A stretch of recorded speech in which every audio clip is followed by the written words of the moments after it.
Wait, isn't this a podcast video?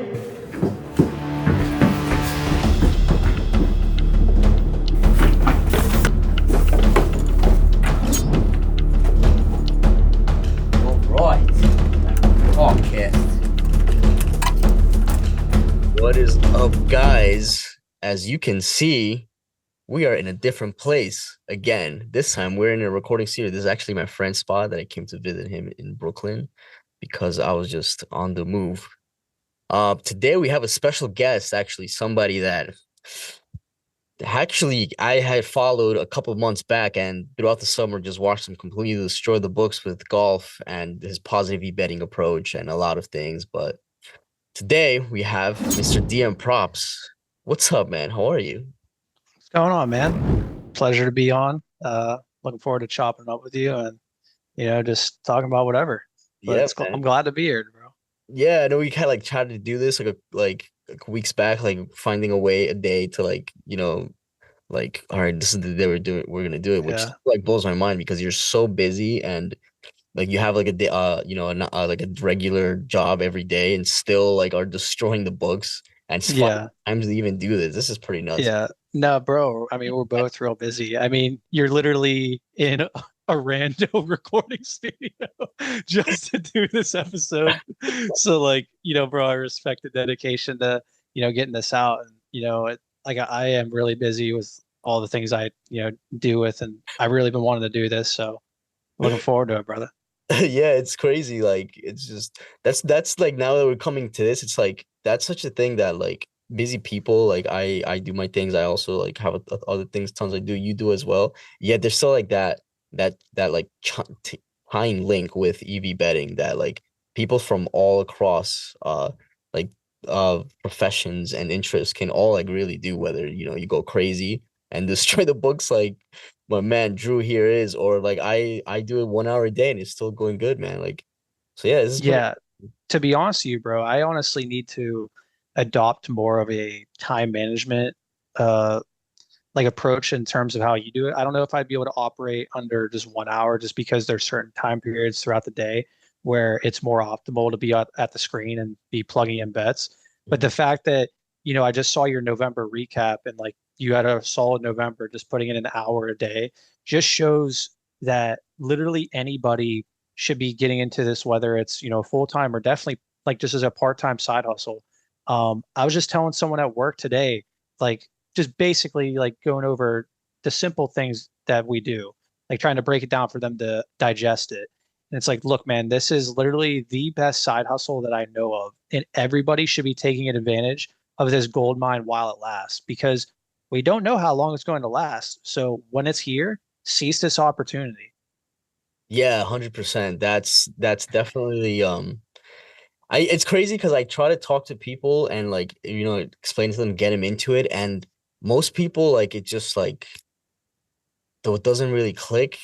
And but you'll hear them talk about trading and like stocks and all this stuff, and I'm like, dude, you're not understanding this is more lucrative. Like, if you want to learn Yeah. to get into trade, you're gonna lose a lot of money. It's not gonna be as lucrative in the beginning. It's I, successful yeah. traders are just like on a different level. Like, yeah, Yeah, I think a lot of it honestly has to go behind the fact that sports gambling still has a massive stigma behind it.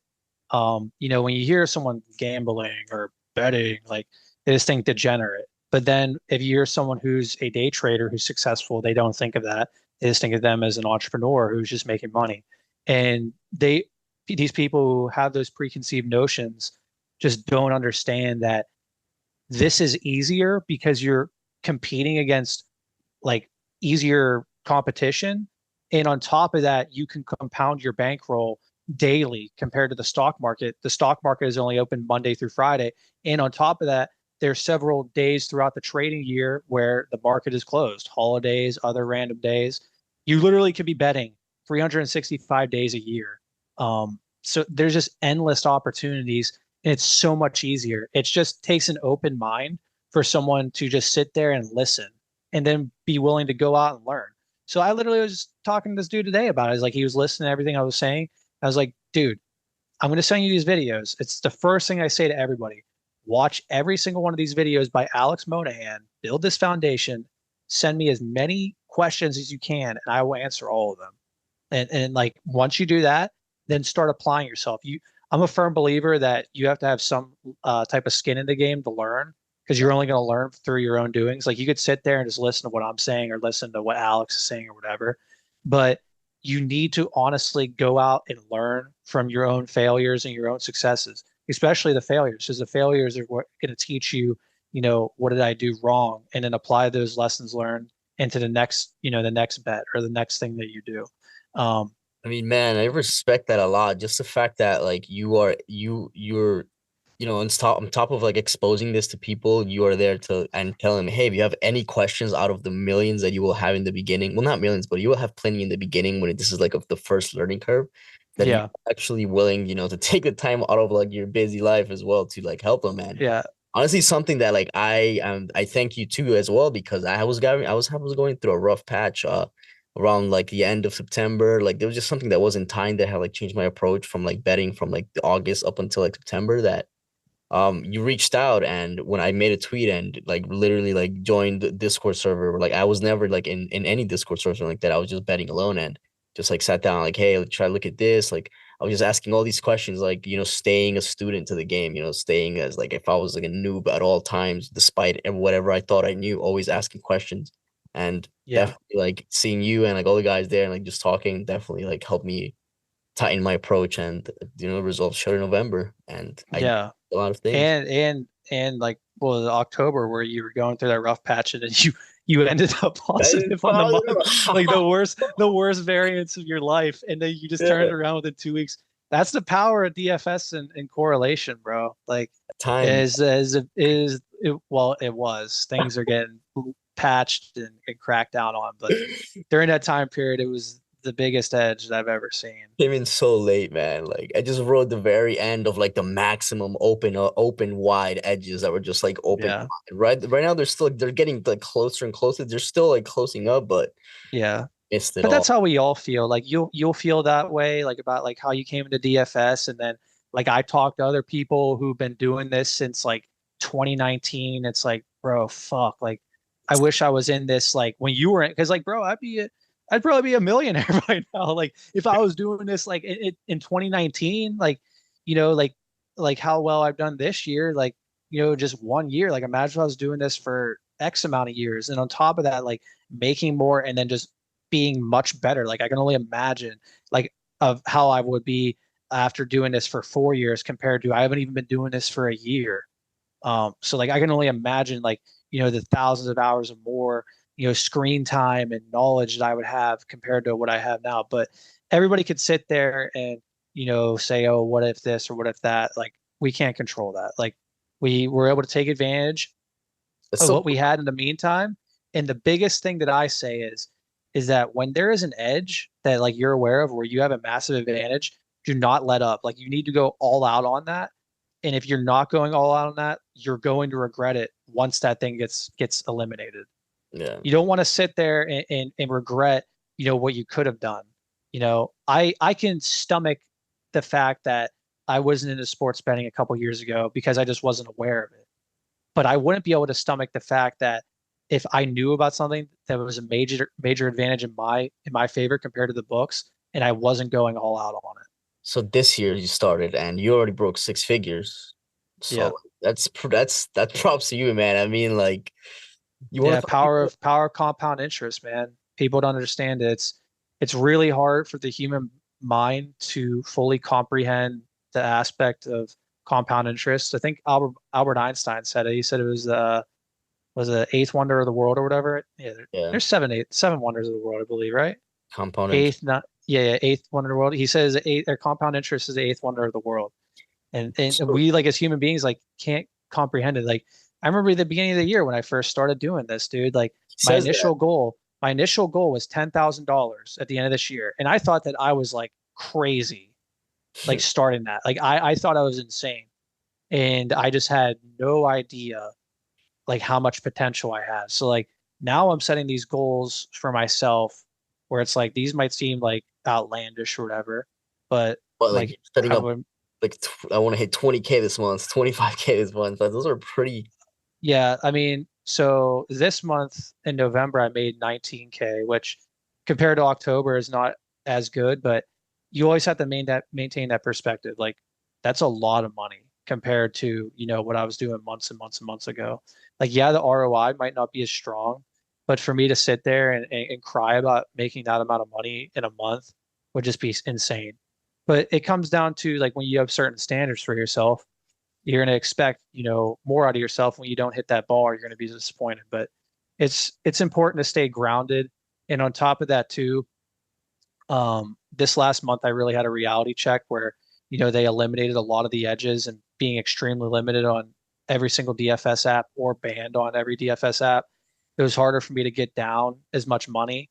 And then I was also dealing with variance too. But um, you know, Yeah. when there's a, when you really want something, you're gonna make a way to, make it work out in the end, I no remember matter that what. when we were talking about that, and like this is when like I got to see like a little bit more like from when we were talking, when we were speaking. You also held like Call of Duty Zombies records. Yeah. You always had that with like for those OG PS3 players from like 2010s. My man over here held the Black Ops 2 record in zombies, and that just kind of shows like your mentality just throughout. Just Yeah. No, like I've always like I always like knew that like if I wanted to put my mind to something and like I just like want to go all out on it, I'm gonna be successful at it. Like literally like anything in my life, whether it was, when I was really young and I was playing basketball and like, I was the best player in my school for quite a period of time up until high school. And then I got, uh I sort of just got, I just lost the passion. Like I was nowhere near as passionate about it. I wasn't practicing as hard or whatever. And I started playing video games. And then, like Juan was just saying, like I set like a couple world records and playing Call of Duty Zombies, like high rounds. Um, documented on YouTube.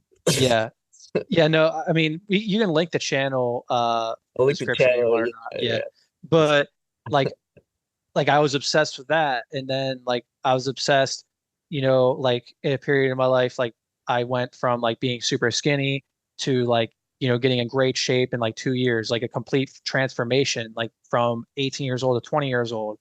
And then like for a while, I didn't really have anything, and then like I stumbled across like betting. I was You playing on connected. Prize Picks, and I stumbled across Alex's YouTube channel, and then the rest is history. And I've just been obsessed with this, and it's my new obsession. So like But you think about this all day, like when you're at work, at night, or like how much of this do you think of it? Of I this can't go more than like 10 seconds without thinking about betting. I'm like an addict, dude. checking your phone, you bets. I don't do No, I like mean I'm like like like it's not like I'm checking my phone that much. I mean, I'm on my phone a lot. Like you don't even want to see my screen time. It's pathetic. But like I can't stop thinking about it, dude. Like it's like being a super obsessive person and like having this type of personality. It's honestly a huge double-edged sword where it's like I'm constantly obsessing and thinking over something, but then it just consumes your life so much that it takes away from other aspects of your life. So like that's why I was saying to you earlier, like that's something that I need to work on in terms of like balancing my screen time and trying to get in bets and then focus on other aspects of my life because I'll neglect other aspects of my life because I'm thinking just so much about betting. And it's like if I were to tell other people about this who don't understand, plus EV betting, they're just think, oh, he's just a degenerate. He wastes all his money. But it's like, no, dude, like I'm thinking about ways of making money when I have an advantage. And I'm treating my sports betting as a full blown business. Like this is a business to me. This isn't a hobby. This isn't, oh, I'm just gonna put money on the Phoenix Suns because I think KD's gonna go off tonight. Like, no, dude, this is a business for me, bro. or this is Yeah. you, the books. It's crazy how like and I keep saying this, but this is like a three-way thing, the books, the sharps, and the rest of the world, and just Yeah. trying to The battle. casuals, the cappers. Yeah, all the cappers, yeah, Yeah. and then there's a small amount of people that actually grind it out, no BS, get it done, utilize the tools, odds jams, all the odd screens, Yeah. find pull data from wherever you Yeah. can, do your own I just data. don't get it. Like, I don't understand as to like when I hear people like I have a gambling addiction or I love like just betting or whatever, like that has never really resonated with me. And I understand like people have those addictions.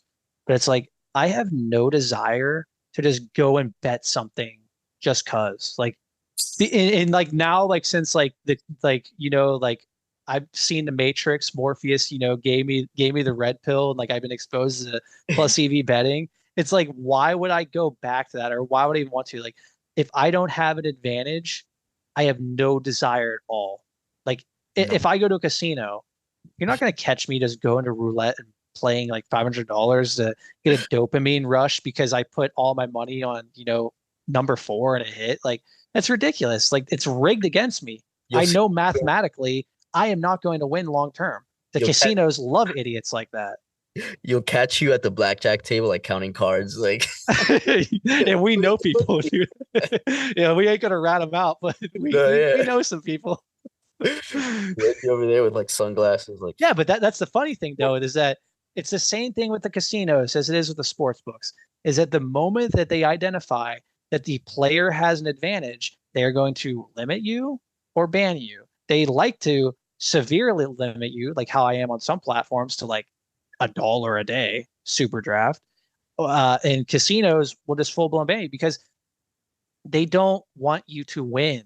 Everything is rigged against you guys. Literally everything in this industry is rigged against you. You want to be a plus EV better?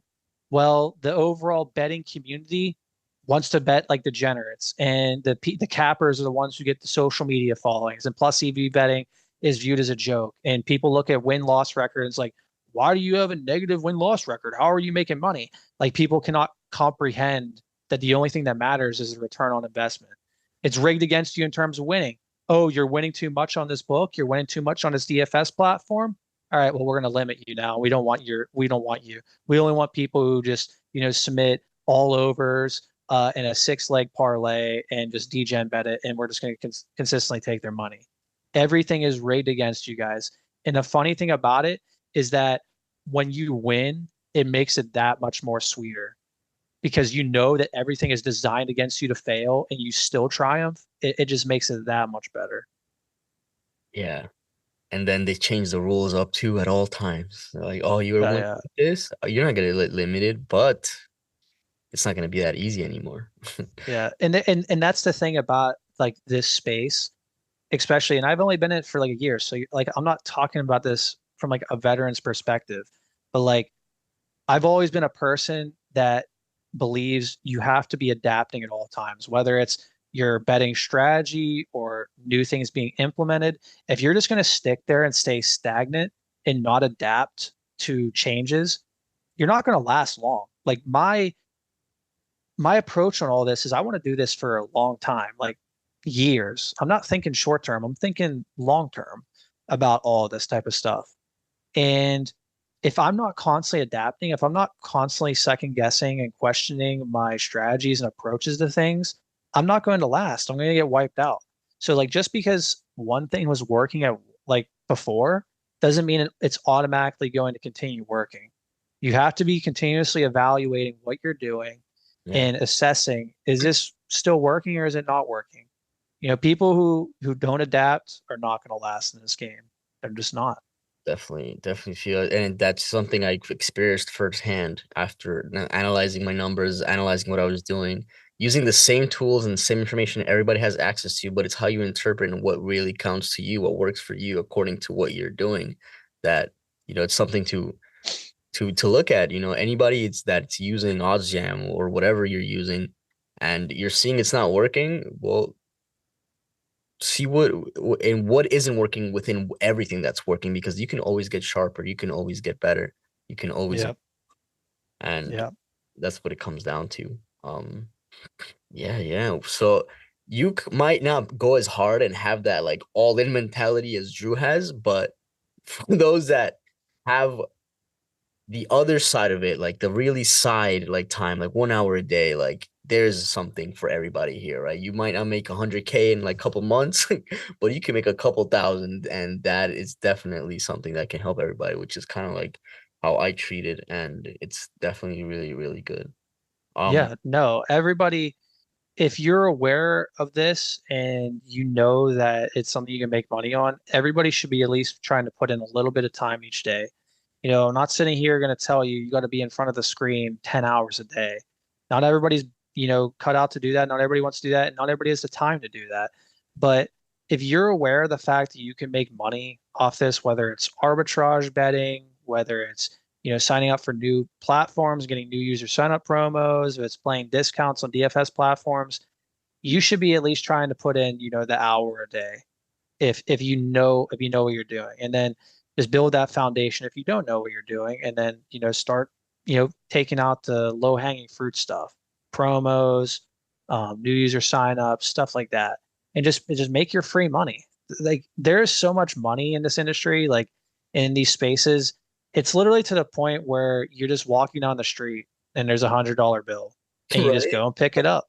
Feels just like that. It feels like I am kind of doing it and seeing results. I'm like, man, like how long is this gonna? How long can I truly like really like? It's just so like I honestly, obviously when you're going through like variance and like negative swings, it doesn't like really seem easy. But then when Yeah. it's a walk in the park, quote unquote, or so you think, it's like, man, this is like, why isn't everybody doing this? Yeah, After I mean that's the way I view it, like in terms of like just new user promos or like half a yard discounts, half a point discounts. Like I just don't understand why anybody wouldn't be doing that. Like going on Prize Picks, oh, we have a flash sale on, Stephen Curry, point 0.5 points. Like, okay, take him, and then literally any pick you want to take is going to be plus EV. Now try to find the best value. But literally any pick you play with it is gonna be plus EV. And mathematically, over a period of time, like if you're just playing promos like that, it is like almost impossible for you to lose money.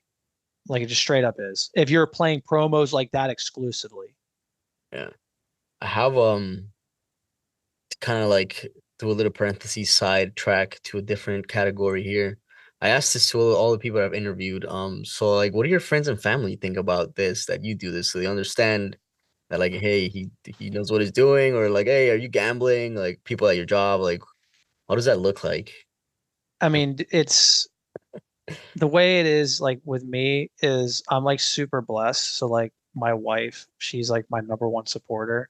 And what's funny, I was actually telling her like the other day, like she literally believed in me like as much as I did or more than myself at the beginning. Like in like March when like the wheels started turning and I started to understand everything.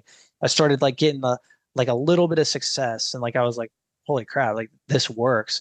And like I just was showing her the results and she's like I could tell like by the look on her face and the words coming out of her mouth, like it was actually sincere. It wasn't like, you know, like she was just trying to tell me what I want to hear. Like I can see like that she truly believed in me. Like she might not understand it because like I try to break it down for people to understand in terms of what I'm doing. Some people the light bulb goes on, some people don't.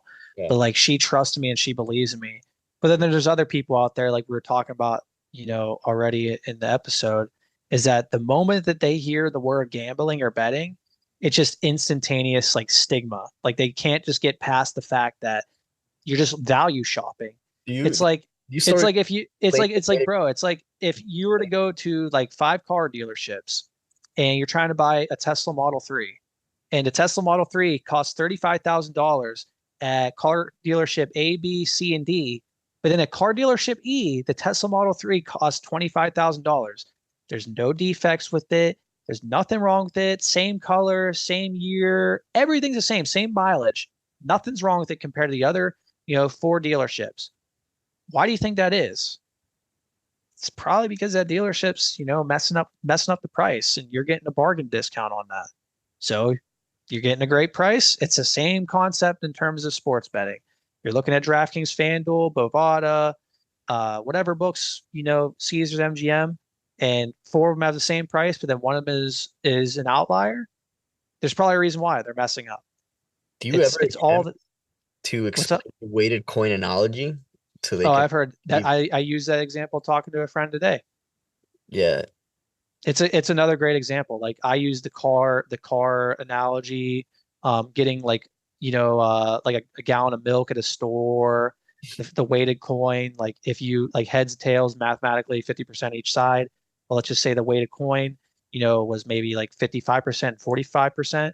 Like, yeah, that coin is not going to land on heads every single time, but over 1,000, 2,000, 3,000, 4,000, 5,000 coin flips, I guarantee you that coin is going to land on heads way more often than it lands on tails. And it's like you can try to sit there and explain that to people.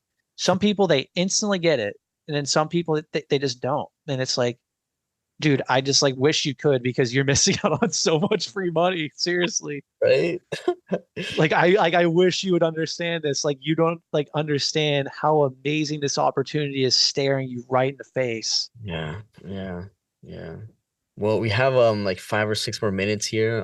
Kind of want to talk about like what do you see coming into America now with like all this sports betting becoming legalized? Because I see it more active now than I had ever been, and I wasn't even living here in the States. But when I came back last year, I saw this dude in the train like trying to like calling his buddy in New York City in the train. Like he had like underdog opened up. This is my first experience like seeing like I don't want to say like DJing or call him like that, but like in recreational like in front of me like attempting to hit a parlay on underdog. She's like, hey man, yeah, like hit this over and then hit that over. And I was just like, what am I witnessing? I've never seen this. And like I see it as like something actually truly dangerous to the young, to the youth. And Yeah, just like a lot of people, because now these books even, partner up with the NFL, the MLB, and it was never like that. So it's like a very good, it's gonna be very interesting to see just how this evolves in the next decades or the next years when like the sharps are gonna keep continue winning and then just the overall sports fans are just gonna take yeah, damage financially, like really concerning. yeah. So I think that we are in the very early stages of this. Yeah. I'd say we're probably like in the third inning because this is went mainstream in 2018, where Colorado just opened their doors to like 30 sports books and they were just focused on getting everything set up. So that's only been what, like, 5, 6 years, Yeah. going on 6 years where this, all, became legalized. And that was just sports books. Like, we're not even talking about DFS platforms. DFS platforms are newer. Now, I think that DFS platforms are cracking down. There's going to be less edges to take advantage of, and it's going to get harder and harder as time goes on. But they're always, at least from my perspective, there's always going to be like value in terms of straight betting on these books. The only way that there really couldn't be is if FanDuel, DraftKings, Caesars, MGM, all of them just literally just copied all of Pinnacle's lines. Yeah. Like that's the way I would look at it. Like maybe that would be the end all be all, but I see it I more just don't like see that happening. my question. Yeah, that my question was more towards actual like Americans and people in their 20s. The problem with this Oh, in you're the talking about like gambling addictions yeah, and stuff? the increase of gambling addiction, especially in the youth now that like kids are looking for more ways of working money online, the whole 9 to 5 like mentality, like school, college, that's like slowly going down, and more Yeah. kids are gravitating towards like the whole influencer, YouTuber to streamer, now maybe sports betting, like that easy kind of way. And I see like a pretty big amount like of that, going into really not a good route. That was yeah. Like, what are your thoughts on that? So See, what do you see there? Have you I have you seen it? Have you seen like the recreationals firsthand, like in No, to be honest with you, man, like I really haven't seen it as much in terms of like recreational stuff. A lot of the people that I know who are using it are people I talked to about it, and then like they did it for like a couple days, and then that was it. But I Yeah. mean, like I know people, who bet and stuff like that, but um, it's I honestly don't think it's going to be like that big of an issue, like in terms of like people like getting addicted and stuff like that. And at a certain point, like it just falls down to the individual. Like, you Yeah. know, it's like, yeah, the sports books, preying on people's sports addictions and stuff like that. But, you are the individual, plugging in the bets. Like you might be prone to, having an addictive personality and stuff like that. Like I do too myself. Yeah. But, that's where you have to have, disciplining yourself and, be like, hey, I might have a problem, whatever, like that, you know. Like I know I have a very addictive personality, and if I were to like do drugs or something like that, which I don't, I know that probably would get addicted quickly. And that's where I think just knowing, you know, yourself is very important and holding yourself accountable. I'm all for like saying fuck the books and this and that, like they're scumbags, which they are. But at a certain point, it's the individual's responsibility if they're being reckless and oh, Yeah. I just got paid, let me put all my money into FanDuel and just trying to bet on Patrick Mahomes going over. Um, just that just comes down to the person. But I Yeah. mean, as it goes more mainstream, there are going to be more people who are addicted to it, but I don't think it's going to be like this, uh, you know, massive like epidemic to the point where it's like a drug level addiction or stuff like that. That's it. But yeah, I mean, as more mainstream as it gets, there's going to be more people who get addicted and lose a lot of money and stuff like that. And it's sad, but Yeah. you know it comes down to the person really. That's my own opinion on it. Yeah, yeah, no, I feel you. Yeah, just because like, but back in the day, I know when I was like, a teenager, I would never really see any gambling websites on like, watching the Yankees play. Like you wouldn't see any advertising or anything like that. And now it's just like in every break, anywhere you can see, there's like an ad for sports betting that Yeah. you never saw before. I thought it was funny how like Roger Goodell was like so anti-gambling years ago, and then like we NFL. we can't allow this. This affects the integrity of the game, this or that, and like now they're like all on board. Like you said, every commercial is FanDuel and DraftKings. Place your bets on the Chiefs, place your bets on the Eagles, this and that. And it's like you know, once Yeah, they saw those dollar signs, they switched up real quick. yeah, yeah. Yeah, I think that's a great way to kind of finalize this little podcast we have. We got like about like 40 seconds left in this call. We don't want to um take it too crazy. But yeah, man, like I really, really, really appreciate your time, brother. Thank you for sharing your story, their insights, a little, little talks we had. Definitely anybody that listened all the way till the end, well, we have a secret word for you. I don't know. We're gonna say microphone. If you're all the way here, say microphone in the comments, and we know that you listened all the way in. So thank you guys for listening. Drew, any last words? I appreciate your time, man. You're the best. You're the best content creator in EV space, brother. Oh man, Appreciate all you do. Love your work. thanks, man, and thank you, man, and thank Yeah, you, it was a blast, bro. Enjoyed it. sweet man, and see you guys on the next episode. Peace out. See you.